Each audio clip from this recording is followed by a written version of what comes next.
খবরে কোচবিহারে এসপির বাংলো লাগোয়া এলাকায় শব্দবাজি ফাটাচ্ছিলেন কয়েকজন, তাদেরকে বাঁশ দিয়ে বেধড়ক মার। এসপির, পুলিশ সুপারের আইন আছে, শব্দবাজি প্রতিরোধে আইন আছে, শব্দবাজি যারা ফাটাবেন তাদেরকে গ্রেফতারের বিষয় রয়েছে, কিন্তু বাজি ফাটানোয় বাঁশ দিয়ে মারধরের অভিযোগ, কয়েকজন আহত বলে দাবি স্থানীয়দের। কোচবিহার শহরের পুলিশ সুপারের বাংলো এলাকার ঘটনা এবং ঘটনার সিসি ক্যামেরা ফুটেজ সামনে এসেছে। বাজি ফাটানোয় প্রতিবেশীদের মারধর পুলিশ সুপার দ্যুতিমান ভট্টাচার্যের, এরকমটাই অভিযোগ। তার বাংলোর চারিদিকে শব্দবাজি ফাটাচ্ছিল বেশ কয়েকজন, তাদেরকে বাঁশ দিয়ে পেটানো। এখানেই প্রশ্ন উঠছে পুলিশ সুপারের ভূমিকা নিয়ে। সরাসরি চলে যাব প্রতিনিধি রাজেশের সঙ্গে।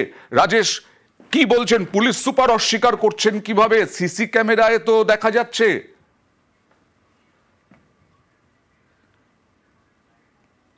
একদমই অয়ন্দা, সিসিটিভি ফুটেজে কিন্তু একজনকে মারধরের বিষয়টি দেখা যাচ্ছে এবং যারা মারধরে আহত হয়েছেন তারা দাবি করছেন উনি কোচবিহারের এসপি দ্যুতিমান ভট্টাচার্য। তবে কোচবিহারের জেলা পুলিশ সুপার কিন্তু গোটা অভিযোগই অস্বীকার করেছেন। তবে যেটা প্রশ্ন উঠছে যে যদি বাজি ফাটানোকে কেন্দ্র করে কোনো সমস্যা হয়ে থাকে তার জন্য নির্দিষ্ট ধারা আইন রয়েছে, পুলিশ সেই আইন অনুযায়ী ব্যবস্থা গ্রহণ করতে পারে। প্রশ্ন উঠেছে তাহলে কেন পুলিশ সুপার নিজে হাতে আইন তুলে নিলেন, এই নিয়েই কিন্তু ক্ষোভ সঞ্চার হয়েছে যারা আহত হয়েছেন এবং স্থানীয় প্রতিবেশীদের মধ্যে। মল্লিকা কার্জি এই ঘটনায় আহত হয়েছেন, তিনি পেশায় আইনজীবী। হাইকোর্টে মামলার হুঁশিয়ারি দিয়েছেন ওই আইনজীবী, যদিও পুলিশ সুপার অস্বীকার করছেন। তো বাচ্চা মানুষ নর্মালি ফোটাচ্ছিল, ওনার যদি সেখানে অসুবিধা হয়ে থাকে বা ওনার কুকুরের অসুবিধা হয়ে থাকে সেটা উনি এসে একবার কমসে কম বলতে পারতেন। উনি নর্মাল হাফ প্যান্ট, স্যান্ডো গেঞ্জি আর মাথায় ওটা ফাটতি বলে, যেটা মানুষ গুন্ডা মাস্তানরা পরে, উনি লাঠি চার্জটা কি করে করে?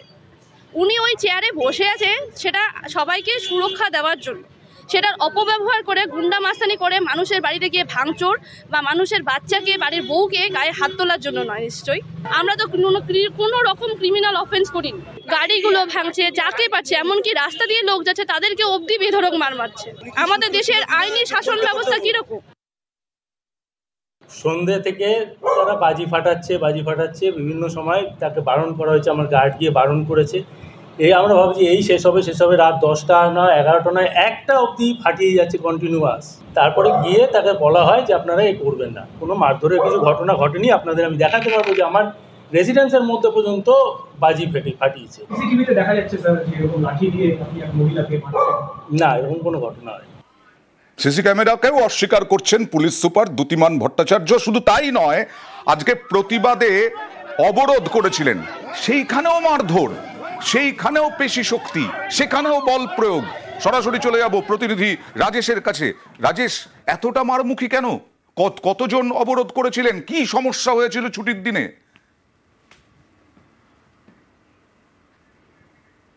দেখো, যারা মারধরে আহত হয়েছিলেন সেই এলাকার প্রতিবেশীরা কিন্তু কোচবিহার রেলঘুমটি এলাকায় কিন্তু যে মারধরের ঘটনা ঘটেছে সেই ঘটনার প্রতিবাদে তারা পথ অবরোধ করে বিক্ষোভ দেখাচ্ছিলেন। সেই অবরোধের খবর পেয়েই কিন্তু কোতোয়ালি থানার পুলিশ ঘটনাস্থলে যায় এবং যেটা অভিযোগ আসছে যে এই অবরোধকারীদের কিন্তু লাঠিচার্জ করে সরিয়ে দেওয়া হয়। এই ঘটনাকে কেন্দ্র করে কিন্তু আলোড়ন পড়েছে কোচবিহারে এবং যথেষ্ট চাঞ্চল্য ছড়িয়েছে কোচবিহার এলাকায়। খুব স্বাভাবিক, শব্দবাজি অবশ্যই নিষিদ্ধ। শব্দবাজি ফাটানো না ফাটানোর জন্য বারবার সচেতন করা হয়, কিন্তু তাদেরকে গ্রেফতার করা যায়, যেমন গ্রেফতার হয়েছে